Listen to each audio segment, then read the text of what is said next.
Nou kom ek som vanoggend bietjie op daai geloofsvers. Hy sê is 'n vaste vertroue op die dinge wat ons hoop. Met ander woorde, die prentjie en die storie in ons kop, 'n bewys van die goed wat ons nie in die fisiese sien nie. Nou, die groot geheim is dat ek en jy, soos ek nou al 'n paar dae probeer verduidelik, moet in ons verbeelding lewe, waar alles perfek kan wees. In jou verbeelding is daar nie foute nie. En dis hoekom ek sê, jou skepingskrag, jou goddelike vermoë lê in jou verbeelding, om teenoorgestelde van die feite en die realiteite te sien en te glo en te voel. Dis waarna ons moet beweeg.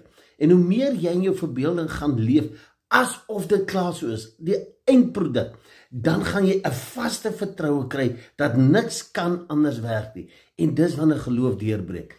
Ongeag wat jy in die fisiese sien, ongeag wat die resultate en die verslae en die bewyse is, hoe meer jy in daai verbeelding stap, hoe meer gaan jy 'n vaste vertroue kry, 'n onwrikbaar.